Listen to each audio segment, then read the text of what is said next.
नमस्कार, जय हिंद, जय Bharat and welcome to Deaf Talks. हमारे साथ हैं Omkar ji. Thank you sir, पहले तो आपके समय के लिए और आपके आने वाले विश्लेषण के लिए। सुनने को मैं काफ़ी उतारू हूँ कि पहले तो आपका क्या ख़्याल है सर जो कल हुआ? एक हम सब राष्ट्रवादी जितने हैं सब थोड़े परेशान हैं इससे। सो आप बताइए सर, आप क्या कहते हैं? कल आपके हिसाब से क्या हुआ? जितना कुछ दिखाई देता है उतना होता नहीं है आदि जी, ये तो आप हम सब जानते हैं। यहाँ पर एक अमेरिका से आया हुआ लड़का बैठ गया जंतर मंतर पर, मक्खियां मारता रहा, मच्छर मारता रहा 20-25 दिन तक। कोई नहीं आया वहां पर। अचानक भीड़ उमड़ती है 19 जुलाई को, और 20 जुलाई को पहला तमाशा होता है। वो फोर्स को भी अपना निशाना बनाते हैं, वो पार्लियामेंट पर भी जाकर के चढ़ाई करने की कोशिश करते हैं। ये भीड़ आई कहाँ से अचानक? किसने भेजी थी? और ठीक 20 जुलाई जिस दिन मानसून सत्र शुरू हो रहा था, उसी दिन ये संसद तक मार्च निकालने का फैसला किसने कराया? क्यों कराया? और फोर्स को निशाना बनाया गया।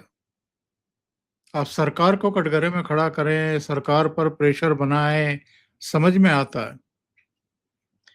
लेकिन किसी ने जानबूझ करके ये सब हरकतें कराई हैं। और वो कौन सी ताकतें हैं जो इनको फंड कर रही थी? रोजाना का 15 से 20 लाख रुपए का खर्चा था। भोजन के ट्रक भर करके आ रहे थे, और कहां कहां से वो ऑर्डर किए जा रहे थे। कनाडा से, कतर से, पता नहीं किन किन देशों से ऑर्डर हो रहे थे। और इसके साथ साथ ये भी बताया गया था उनको कि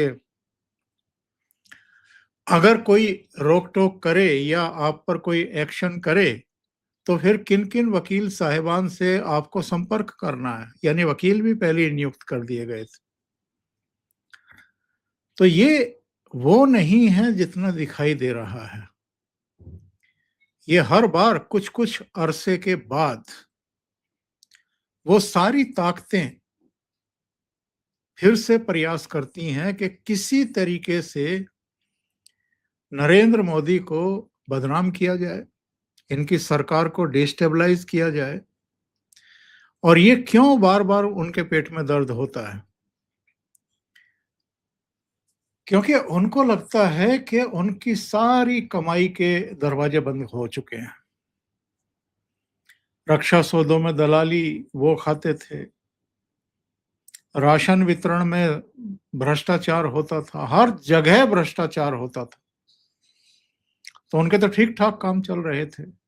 जब से ये प्रधानमंत्री बने हैं तब से वो तो बर्बाद हो गए। और वो ताकतें भी बर्बाद हो गई जो फेक करेंसी छाप रही थी और अपनी इकोनॉमी चला रही थी मजे में। तो ये केवल वो नहीं है जो हमें दिखाई दे रहा था। इसके पीछे डीप स्टेट भी है, जॉर्ज सोरोस भी है, इसमें आईएसआई भी इन्वॉल्व है, इसमें अंदर की भी बहुत सारी ताकतें हैं जो खुल करके तो मोदी जी के खिलाफ नहीं आ सकती हैं, लेकिन जो चाहती हैं कि ये अब दफा हों, ये विदा हों किसी तरीके से। देखिए, दो रास्ते थे आदि जी। एक रास्ता था कि इनको खदेड़ दिया जाए, बल प्रयोग किया जाए। और ये काम भी मुश्किल नहीं था। अगर सरकार अर्धसैनिक बलों को, पुलिस को ठीक तरीके से ब्रीफ करके करना क्या है, कैसे करना है, तो इतने काबिल अफसर तो हैं हमारे पास। और हर प्रदेश की पुलिस में हैं इतने काबिल अफसर जो बुरी से बुरी स्थितियों परिस्थितियों में अच्छे सा अच्छा क्राइसिस मैनेजमेंट बना सकते हैं और उसको लागू कर सकते हैं। हमारे पास खुफिया विभाग भी ठीक ठाक ही है। दुनिया की कुछ गिनी चुनी जानी मानी खुफिया तंत्र में से ये हमारे पास है। तो वो फैसला क्यों नहीं लिया गया? क्योंकि उसमें खतरा था खून खराबे का। और मोदी जी खून खराबा ही तो नहीं चाहते हैं, क्योंकि ये देश की राजधानी में डिजाइन किया गया। ये संसद से मानसून सत्र के समय संसद से बस 10-20 कदम की दूरी पर सब कुछ हो रहा था। तो मानसून सत्र में तो जो होता वो होता ही, अगर आप बलात् इनको यहाँ से हटाने की कोशिश करते। ये पूरी दुनिया में मोदी जी को लोकतंत्र विरोधी, अभिव्यक्ति की स्वतंत्रता का विरोधी और तमाम मानव अधिकार, मौलिक अधिकार, मूल अधिकार, सारी चीजें जो हैं वो, जब शांति काल था, जब बल प्रयोग नहीं हुआ, तब तो यूएन से जो है एक दिशा निर्देश आ जाते हैं, एक प्रस्ताव पारित कर दिया जाता है। और अगर खुदा न खास्ता कुछ इस तरह का हो जाता, दूसरा तरीका था कि बातचीत शुरू की जाए, तो बातचीत शुरू की गई। और बातचीत शुरू जब होती है, एक तो बातचीत शुरू नहीं की जा रही थी तो इसलिए क्योंकि इनके इरादे पता थे, डे वन से इरादे पता थे कि ये चाहते क्या हैं। और अगर बातचीत की तो इसका मतलब ये है कि आप उस सोनम वांगचुक को भी लेजिटिमेट कर रहे हैं, जिनको आपने पूर्वी लद्दाख में शांति भंग के आरोप में और देश विरोधी गतिविधियों के आरोप में उठा करके जोधपुर की जेल में बंद किया था। तो ये जो मैं कह रहा था कि ये इस तरीके से डिजाइन किया गया कि सोनम वांगचुक को ला करके बिठाया गया, उनकी भूख हड़ताल शुरू कराई गई। मानसून सत्र से पहले ये सब तमाशा शुरू किया गया ताकि मानसून सत्र आते-आते सरकार पर प्रेशर बिल्डअप किया जा सके। शुरू में सरकार ने शायद इसलिए गंभीरता से नहीं लिया, मीडिया ने भी मजाक उड़ाई कि कितने लोग यहाँ बैठे हुए हैं। या ये तो जब पहले दिन लैंड करने के बाद जंतर मंतर आया था तो 3 साढ़े 3 बजे ही भाग गया था कि गर्मी बहुत लग रही है। तो लोगों ने इसको सीरियसली लेना बंद कर दिया। और ये भी कि भाई ऑनलाइन ठीक है, तेरे 2 करोड़ से ज्यादा फॉलोवर होंगे, लेकिन जमीन पर क्या? तो किसी ने सीरियसली लिया नहीं। मुझे लगता है कि भारतीय खुफिया एजेंसियों ने भी उतनी सीरियसली लिया नहीं और गवर्नमेंट ने भी नहीं लिया। लेकिन इनके पीछे कौन-कौन तत्व हो सकते हैं, कौन-कौन प्रायोजक हो सकते हैं, कौन वित्त पोषित कर रहे होते हैं, किन-किन के राजनीतिक स्टेक जो है वो दांव पर लगे हुए हैं, including Arvind Kejriwal, Congress party, Mamata Banerjee already अभी बंगाल के चुनाव में हारी ही हैं।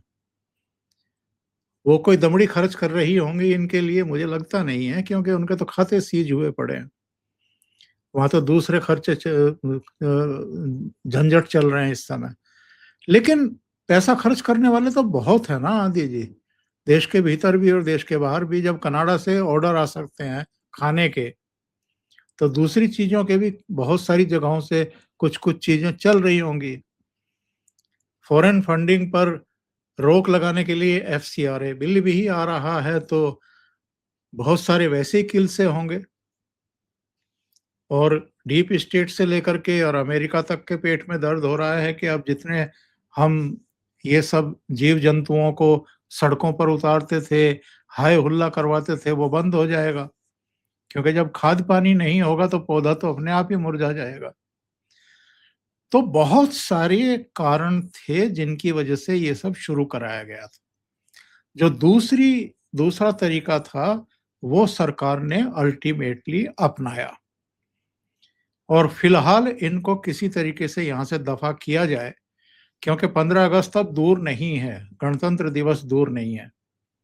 सितंबर में यहाँ ब्रिक्स देशों की समिट भी होने जा रही है। तो सरकार कोई रिस्क नहीं लेना चाहती थी। चलो मंत्री का इस्तीफा हो गया, बहुत बुरा लगता है अंदर से, गुस्सा भी आता है, लेकिन समझदारी किस चीज में थी, वो स्टेप मोदी सरकार ने लिया है। सर आपने ये जो बोला है कि जीव जंतुओं को यहाँ पर इतने सारे हम खड़ा कर देते हैं, इसके अंदर तो कोई डाउट ही नहीं है। हमने हमने ये बार-बार होते हुए देखा है कि ये जीव जंतु यहाँ पर खड़े हो जाते हैं आके। और आप ये भी बोल रहे हो कि भई हम लोगों ने तो बहुत सीरियसली इसके बारे में बात करी कि भई ये बाहर से है, ये है, वो है। कहीं न कहीं वो फीडबैक ऊपर पहुँचा नहीं है। बड़ा क्लियर है वो तो आपकी जो आप विश्लेषण दे रहे हो। तो इनको क्या बाद में पता चला कि साहब ये गड़बड़ है? देखिए, शुरू में तो ना तो अरविंद केजरीवाल बोल रहे थे, ना राहुल गांधी इन्वॉल्व हुए थे, क्योंकि राहुल गांधी भी 20-22 दिन कहीं विदेश में रहे थे, छुट्टियां मना रहे थे, मौज मस्ती के मूड में थे। अरविंद केजरीवाल ने शायद मनीष सिसोदिया को भी डांटा होगा, जब वो बहुत जल्दबाजी में शुरू में एक वीडियो उन्होंने बनाया और सोशल मीडिया पर दिया। उससे ये इस्टेब्लिश हो गया, लोगों को सर्च करने में आसानी हो गई कि ये मनीष सिसोदिया 2 करोड़ से ज़्यादा फॉलोवर होने पर इतना क्यों उछल रहे हैं? वजह क्या है? और ये क्रांतिकारी क्यों बता रहे हैं? तो सर्च किया तो पता लगा कि ये दीप के कोई और नहीं है, आम आदमी पार्टी का पुराना पापी है। इनके मीडिया सेल में काम कर चुका है 3 साल, और बहुत संभव है कि मनीष सिसोदिया ने ही किसी को कहलवा करके इनको बोस्टन यूनिवर्सिटी पढ़ने के लिए भेजा हो, आगे की पढ़ाई के लिए भेजा। तो इसलिए वो अपने चेले के कारनामे पर इतरा रहे थे सोशल मीडिया पर। लेकिन उसके बाद फिर आम आदमी पार्टी भी शुरू के 10 एक दिन 15 दिन तो खामोश रही। लेकिन उसके बाद सक्रियता बढ़ी जैसे-जैसे मानसून सत्र आगे आ गया, करीब आ गया। फिर अरविंद केजरीवाल भी, आपने भी नोट किया होगा, दर्शकों ने भी किया होगा, सागरिका घोष पहुँचती हैं, महुआ मोहित्रा पहुँचती हैं, अरुंधति राय पहुँचती हैं, प्रशांत भूषण भी पहुँचते हैं, योगेंद्र यादव भी पहुँचते हैं, नसीरुद्दीन शाह, शबाना आज़मी, चुके हुए कारतूस, जिनमें अब कुछ बचा नहीं है, जिनको काम-वाम भी नहीं मिल रहा है फ़िल्म इंडस्ट्री में, और अपने ज़माने में भी कोई ऐसी सुपर हिट पिक्चर इन्होंने दी हो, मुझे तो याद आता नहीं है। तो ये जो फ्रस्ट्रेटेड हैं लोग, अलग-अलग, प्रकाश राज वो साउथ का, ये सब घोषित मोदी विरोधी चेहरे हैं। जब इनको मौका मिलता है, ये डसने से बाज आते नहीं हैं। तो ये सब वहाँ पहुँचना शुरू हो गए, एक माहौल बनाया गया। और आदि जी, ये जाँच का विषय है कि इंस्टाग्राम से लेकर के तमाम सोशल मीडिया मंचों पर जो बेतहाशा पैसा खर्च किया गया है, और जो यूथ को एक-एक यूथ तक ये चीज़ें पहुँचाई गई। ये पैसा कहाँ से आए, फंडिंग कहाँ से आई है? क्योंकि सामान्य तौर पर ये जितने सोशल मीडिया मंच हैं, ये अगर ईमानदारी से भी आप बढ़िया से बढ़िया कंटेंट भी डाल रहे हैं, तो वो बिना बूस्ट किए हुए तो हिलता नहीं, वो हाथी की तरह वहीं पड़ा रहता है। तो इनकी कुछ भी उल-जलूल चीज़ें और सारी चीज़ें, वो सब देश में, दुनिया में, हर जगह तैर रही थी। ये जो सोशल मीडिया मंच हैं, इनके ज़रिए माहौल बनाने में एक अहम भूमिका निभाई गई। और वो जो आजकल का वो शब्द का प्रयोग मैं करना नहीं चाहता, बिगड़ैल जो यूथ है आज का, जो वहाँ खड़े होकर के, और लड़कियाँ भी, नए-नए उम्र की लड़कियाँ भी प्रधानमंत्री जी को, जिनकी उम्र 75 ईयर्स है और जिनकी ग्लोबल रेटिंग पिछले 7 साल से पूरी दुनिया में टॉप पर चल रही है, जिन्होंने इस देश की साख कहाँ से कहाँ पहुँचाई है, देश के लिए कितना काम कर रहे हैं वो, उनको गालियाँ निकालने के लिए वहाँ कुछ लड़कियों को खड़ा किया गया। ये बहुत नियोजित तरीके से डिज़ाइन किया हुआ था। और जैसे-जैसे मानसून सत्र का पहला दिन करीब आ रहा था, वैसे-वैसे यहाँ की सरगर्मियाँ और यहाँ की गतिविधियाँ और यहाँ भीड़ बढ़ाई जा रही थी। उस भीड़ में 2500 से ज्यादा अपराधी चेहरों की पहचान दिल्ली पुलिस ने की है अपने तंत्र से। वो जैन जी तो हो नहीं सकते, वो नीट परीक्षा देने वाले प्रतिभागी तो नहीं हो सकते, छात्र तो नहीं हो सकते, और थे भी नहीं। यहां तो हर तरह का तत्व था आदि जी। यहाँ वो तथाकथित किसान आंदोलन वाले भी थे, यहाँ शाहीन बाग वाले भी थे, यहाँ जामिया मिलिया वाले तत्व भी थे, यहाँ सब पहुंच गए थे। वो मौजपुर, वो जाफराबाद, वो ताहिर हुसैन एंड कंपनी, वो उमर खालिद, वो शर्जिल इमाम के समर्थक, बस नाम रहेगा अल्लाह का, वो सारा गैंग यहाँ इकट्ठा हो चुका था। और भीड़ कैसे लाई जाए इसका बंदोबस्त भी ये लोग कर ही रहे थे। और आप देखिए ना कितनी सक्रियता, अचानक ओवर टाइम लगा रहे थे अरविंद केजरीवाल अपने बेडरूम में बैठ करके टी शर्ट में। पहली बार देखा होगा देश ने इनको टी शर्ट में वीडियो बना रहे थे। राहुल गांधी शाम को अचानक अपने रेजिडेंस पर कांग्रेस के और इंडी अलायंस के सांसदों की बैठक बुलाते हैं। मीडिया को बताया जाता है कि कुछ होने वाला है, कुछ होने वाला है, आ जाओ। मीडिया की टीमें दौड़ी दौड़ी उनके घर के पास पहुंचती हैं, देखती हैं कि वहां तो भारी पुलिस बल तैनात है और वहां तो खाली बसें भी खड़ी खड़ी की गई हैं। उसको लेकर भी भ्रम था कि ये खाली बसें पुलिस प्रशासन ने मंगाई हैं इनको गिरफ्तार करने के लिए, कहीं ले जाने के लिए, छत्रसाल स्टेडियम वगैरह, या क्या है। बाद में पता लगा कि नहीं नहीं, वो तो राहुल गांधी ने ही मंगाई थी। तो उसमें पर्यटक बैठे, सारे सांसद। उसके बाद पता लगा कि ये लोग गांधी स्मृति जा रहे हैं। मैंने तो अपने चैनल पर कहा था कि ये मीडिया में जो आजकल के काम करने वाले बच्चे हैं, इनको तो पता ही नहीं है अतीत में हुआ क्या है। चलो अच्छा है कि ये गांधी स्मृति गए, गांधी शांति प्रतिष्ठान नहीं गए, क्योंकि 25 जून 1975 को रामलीला मैदान में इंदिरा गांधी के खिलाफ बहुत बड़ी रैली करने के बाद जयप्रकाश नारायण गांधी शांति प्रतिष्ठान में मच्छरदानी लगा करके सोए हुए थे। जब रात को 12 बजे के बाद इमरजेंसी लगने के बाद उनको वहां से उठाया गया और पुलिस उनको कहीं अज्ञात स्थान पर ले गई गिरफ्तार करके। तो गांधी जी के सिद्धांत, गांधी जी का अहिंसा, परमो धर्म और तमाम चीजें तो आजकल ये कांग्रेस के सारे प्रवक्ता बड़ा बढ़ चढ़ करके बात करते हैं, लेकिन गांधी जी के सिद्धांतों को तिलांजलि अगर सबसे ज्यादा किसी ने दी है, उनको बर्फ में किसी और उनको भुलाया है, तो वो कांग्रेस पार्टी है। 1975 में आपने क्या किया था इस देश पर? लोकतंत्र को खूंटी पर टांग दिया और मार्शल लॉ लगा करके सबको कुचला एक सिरे से।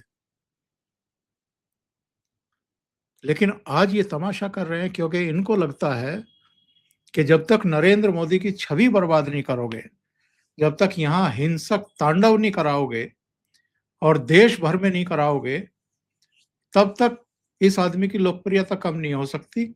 क्योंकि लोकसभा चुनाव में तो थोड़ा सा डेंट पहुंचाया आपने, लेकिन उसके बाद जो 11 राज्यों के चुनाव हुए हैं, उन 11 में से 7 राज्यों में तो भारतीय जनता पार्टी और उनके सहयोगी दलों की सरकार बन गई और कांग्रेस की केवल एक जगह केरल में बन पाई, वो भी दूसरे दलों के साथ एक मोर्चा बनाने के वजह से। इंडिपेंडेंटली तो कांग्रेस को कहीं भी जीत नहीं मिल रही है। तो ये एक बहुत बड़ा षड्यंत्र था, एक और कोशिश थी एक ट्रैप बनाने की।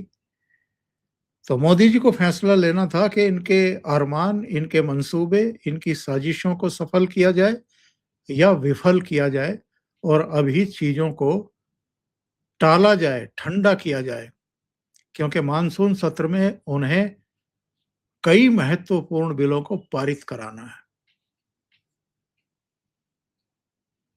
तो आप ये बोल रहे हो बेसिकली कि भई जो आपका मेन पर्पस है उस पे फ़ोकस करो। अभी ये आपने गलती कर दी है, ठीक है, उसको ज़रा ब्रश ऑफ करो, झटका मारो, नीचे करो। पीछे से जो आपकी अभी एजेंसीज़ और ये सब चीज़ करेंगी वो करते रहो।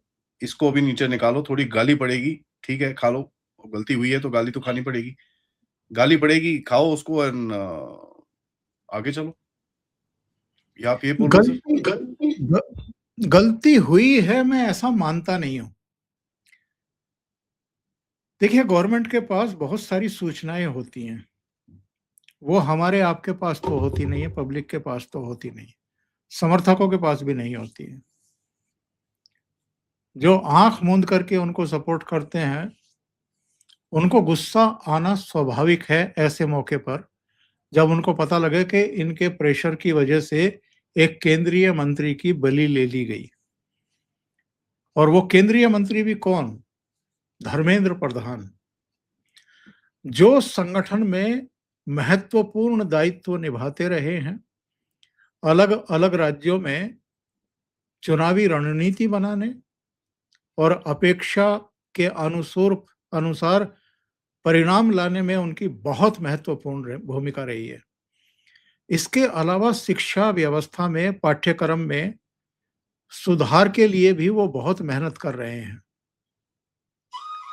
अगर ऐसे मंत्री की बलि आप ले रहे हैं, तो देखिए लोगों का गुस्सा भी जायज़ है, मैं उसको नाजायज़ बिल्कुल भी नहीं मानता।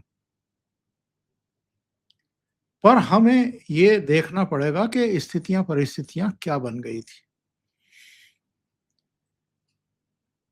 चीज़ों को भाँपने में, समय से कार्रवाई करने में चूक हो सकती है। और मैं ये भी कहूँगा कि ये चूक बार-बार हो रही है, क्यों हो रही है? क्या कहीं ऊपर के लेवल पर कहीं भ्रम की स्थिति है? या मोदी जी का एक रहता है कि भई अगर कोई लोकतांत्रिक तरीके से, शांतिपूर्ण तरीके से आकर के कहीं बैठ रहा है, तो उनको धरने प्रदर्शन की करने दिए जाएँ। संविधान सबको अभिव्यक्ति की आज़ादी देता है, अपनी बात रखने की आज़ादी देता है।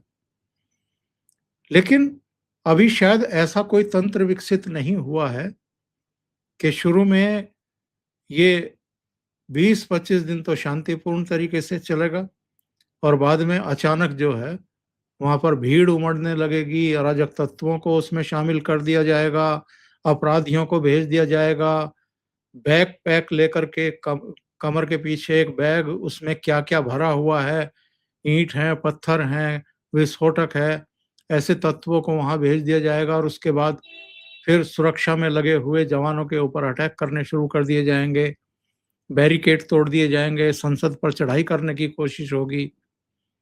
तो इन षड्यंत्रों के बारे में वही जान सकता है जो जिसका दिमाग बहुत शातिर हो या जो साजिशें ही रचता रहता हो, दूसरे काम कोई कर ही ना रहा हो। तो इतना हुआ है वहाँ पर। सर अभी ज़रा पॉलिटिक्स पे बात करते हैं। पॉलिटिक्स में देखिए जो भी चीज़ होती है उसका जब आप विश्लेषण करें तो कुछ इस तरफ गिरता है, कुछ उस तरफ गिरता है। अगर आप देखें, एक चीज़ मैंने देखी और मैं यहाँ से शुरू करना चाहूँगा सर, समाजवादी पार्टी ने इसके अंदर काफ़ी फ़ोकस डाला, आपने बंदे भी भेजे, ये सब करा, वहाँ पर सारे उनके गुंडे-शुंडे दिख रहे थे। कल लेकिन अखिलेश बाबू के थोड़ी चेहरा-सा उतरा हुआ-सा था। तो ये आपको समाजवादी पार्टी के ऊपर और यूपी के जो पूरा जो आपका अभी चुनाव है, उसके ऊपर आपको ये इसका क्या प्रभाव दिखता है? क्योंकि भीम आर्मी भी वहीं के हैं, समाजवादी पार्टी भी वहीं की है और ऊपर से बैठे हैं वहाँ पर योगी बाबा। रत्ती भर फ़र्क नहीं पड़ेगा आदि जी, रत्ती भर फ़र्क नहीं पड़ेगा इन हरकतों का, रिवर्स होने वाला है। आप जितनी मोदी जी को गालियाँ निकालेंगे ना, उनका समर्थक मतदाता उतना ही एकजुट होगा। ये अतीत की सारी घटनाएँ बताती हैं। वो 13 महीने का जो तमाशा हुआ था और बाद में जब 5 राज्यों के चुनाव परिणाम आए और उत्तर प्रदेश में फिर से योगी आदित्यनाथ मुख्यमंत्री बन गए निरंतरता में। तो योगेंद्र यादव ने क्या कहा था एक इंटरव्यू में। उन्होंने कहा था जी हमने तो पिच तैयार कर दी थी, हैवी रोड रोलर भी ले लिए थे। अब अखिलेश यादव को अगर बैटिंग नहीं आती है, फील्डिंग और बॉलिंग नहीं आती है, तो इसमें हम क्या कर सकते हैं? हम तो वहां जाकर के बैटिंग, बॉलिंग और फील्डिंग कर नहीं सकते थे। हमने अपना काम कर दिया था। और उसका बेनिफिशियरी कौन रहा था? क्योंकि पहले भी 4 सरकारें थी, 4 राज्यों में सरकारें थी भारतीय जनता पार्टी की, उन चारों में भारतीय जनता पार्टी रिपीट हो गई। इसका मतलब कि उस पूरे तमाशे का, 13 महीने के तमाशे का बीजेपी की सेहत पर तो कोई फ़र्क नहीं पड़ा। तो फ़र्क किसकी सेहत पे पड़ा? कांग्रेस की। पंजाब से उनकी सरकार चली गई और वहां सरजी आ गए अरविंद केजरीवाल की, आम आदमी पार्टी की प्रचंड बहुमत से। 117 विधानसभा सीटें हैं, 92 सीटें लेकर के ये लोग सत्ता में आ गए। तो भारतीय जनता पार्टी का जो समर्थक है, जो मतदाता है, वो तो पूरी तरह एकजुट हो जाता है जब नरेंद्र मोदी के खिलाफ इस तरह की साजिशें किसी भी तरफ से रची जाती हैं और उनको जमीन पर उतारने की कोशिश होती है।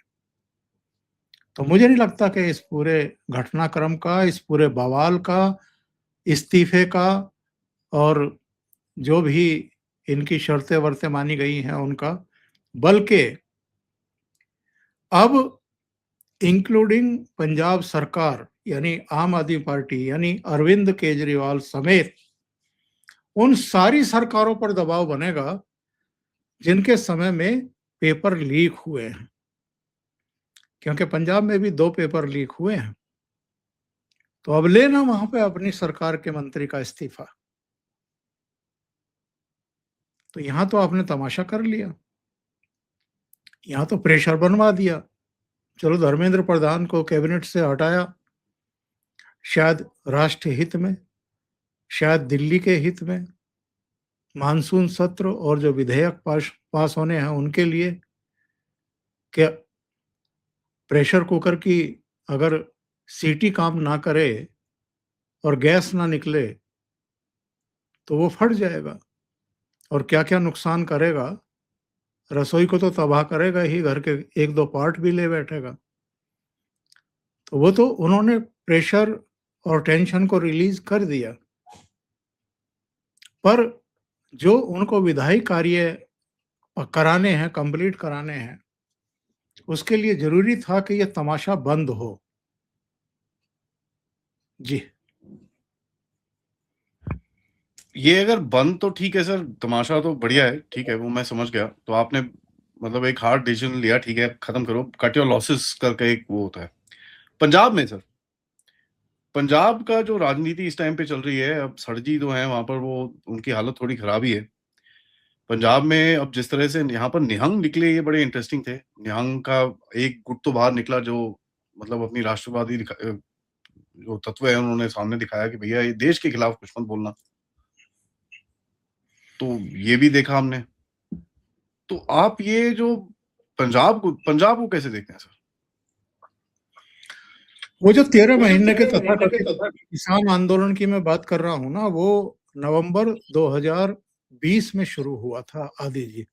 हुँ, और वो दिसंबर मिड में 2021 में खत्म हुआ था, अरे 13 वाह! महीने। वो क्यों किया गया था?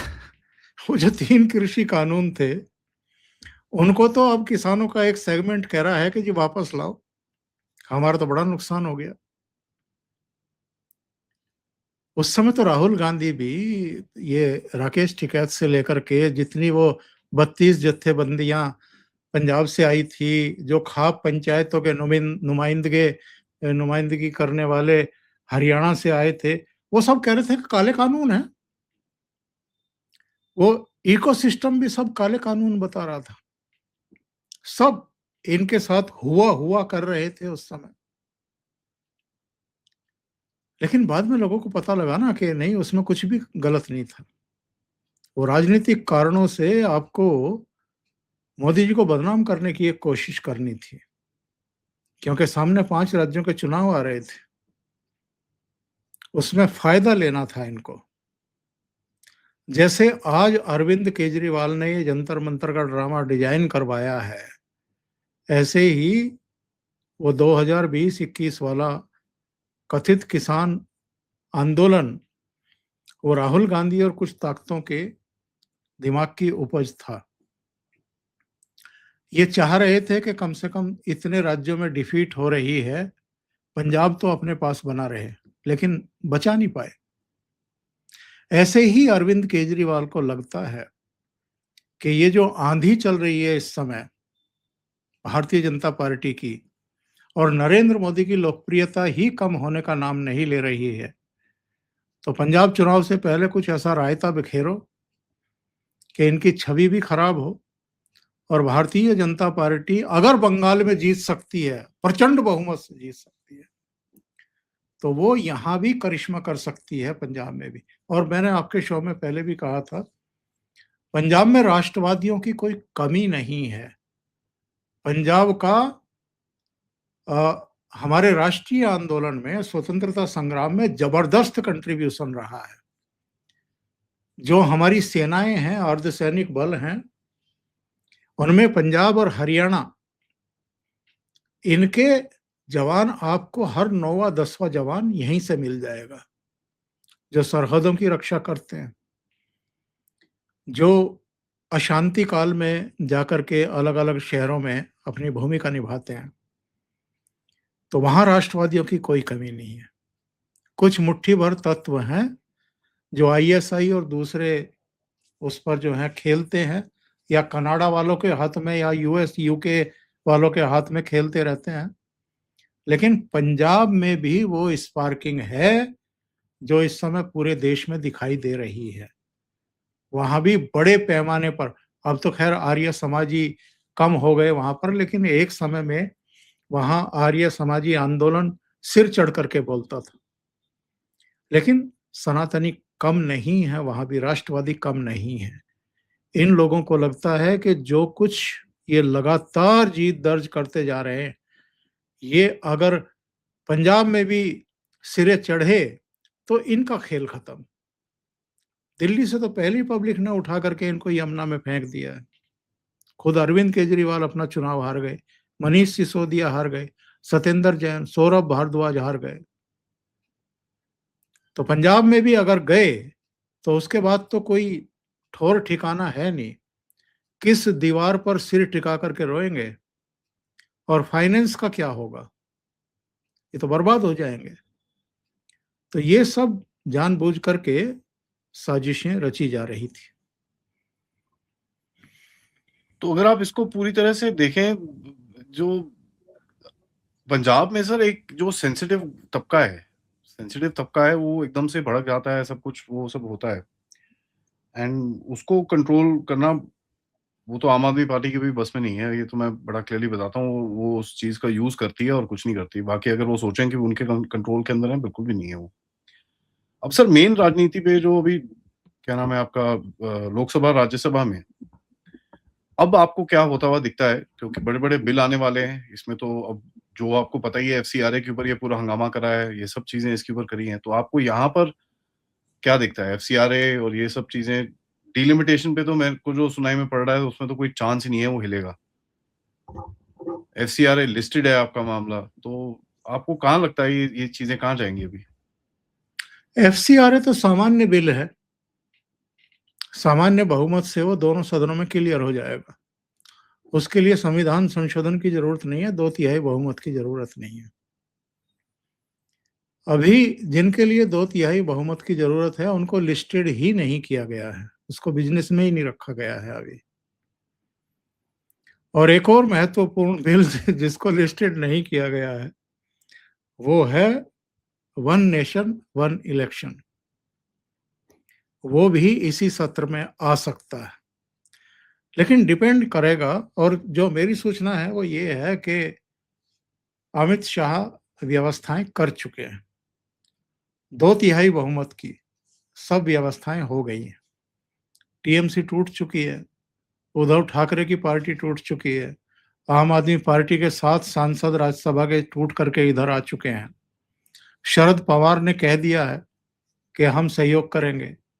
एम के स्टालिन ने भी संकेत दे दिए हैं।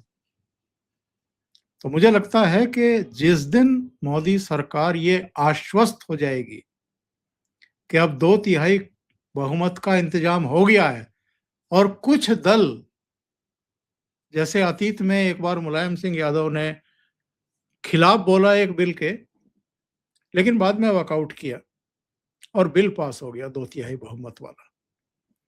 तो जब कुछ दलों को इसके लिए तैयार कर लिया जाएगा तो वो ले आएगी सरकार, पारित करा देगी। मेरा सवाल ये है सर, आपने ठीक है प्रेशर वैशर डाल के एक मिनिस्टर को रिजाइन तो करा लिया, बट उससे कोई पॉलिटिकल रियलिटी चेंज होती है सर? रत्ती भर नहीं, मैंने कहा है ना कि रत्ती भर भी नहीं, बल्कि इनके समर्थक और यूनाइटेड हुए हैं, क्योंकि सारी चीजें बर्दाश्त हो सकती हैं।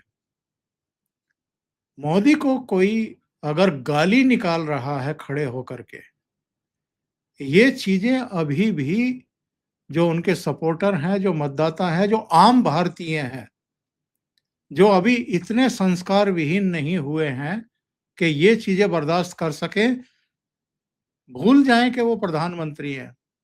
उनकी उम्र 75 साल की है। उनको आप गाली देंगे और गंदी गंदी गालियां देंगे, दिलवाएंगे, ये चीजें बर्दाश्त नहीं करता कोई भी। वो तो है सर, बिल्कुल भी। आई मीन जो चीजें हमने देखी हैं, क्योंकि मैं तो मजाक में बोल रहा था यार कि एजुकेशन मिनिस्टर को तो पक्का निकालना चाहिए, क्योंकि साला अगर ये एजेंसी का ये जो कैरेक्टर दिखे हैं यहाँ पर, तो पूरा एजेंसी तो वैसा नहीं है, बट ये जो कैरेक्टर हमने देखे हैं वहां पर, ऐसे अगर नमूने तैयार हो रहे हैं हमारे स्कूल कॉलेजेस के अंदर, तो भैया एजुकेशन मिनिस्टर क्या, पूरी एजुकेशन ही बंद कर दो।